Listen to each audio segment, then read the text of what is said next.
সবাইরে দেখতেছি ফেসবুক ইনস্টাগ্রামের মধ্যে হ্যালোইন ভূত সেজে সেজে ঘুরতেছে। আমার ফ্রেন্ডরা আমার জিগায়, ফেসবুকের ফ্রেন্ডরা আমার জিগায়, কি হ্যালোইনে ভূত সাজলা না?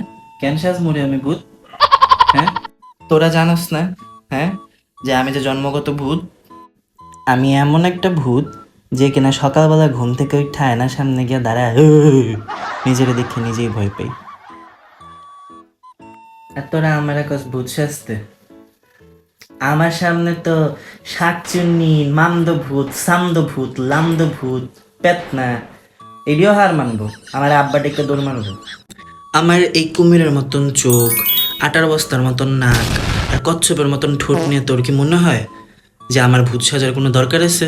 হ্যাঁ, আমি হইলাম ভাই এমন একটা ভূত যে কিনা রাত্রেবেলা ঘুমিতে যাওয়ার আগে দিয়ে ভূত থাকি, সকালবেলা ঘুম থেকে উঠতে হচ্ছে নিজের একটা পশু মনে করি, আর বাকি সারাদিন হইলাম গিয়া ভূতের মতন তিরিং বিরিং করতেই থাকি।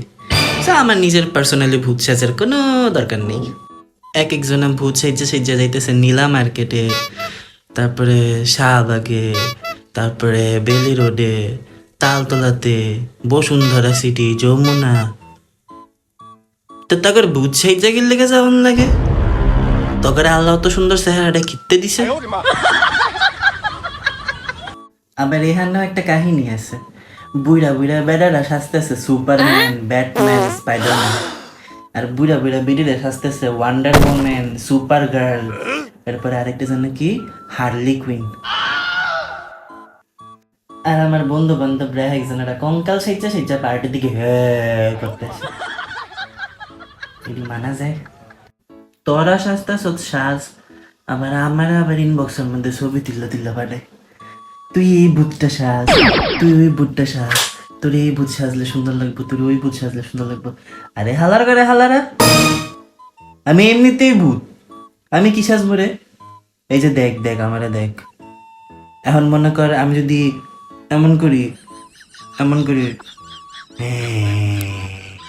ভূত হয়ে গেছি, আমার সাজানো লাগতো না, আমি জন্মগত ভূত। নাইন স্যার আমার এখনই দেখলে দৌড় মারে, ভূত সাজলে তখন কি করবো? তখন সাদা কি তোরই ভালো করে আমি জানি তোরা চাসি না কেউ আমার পছন্দ করে, এই লেগে তোরা আমার এমন বুদ্ধি দিস। বন্ধু তো হয়েছি না কাল সব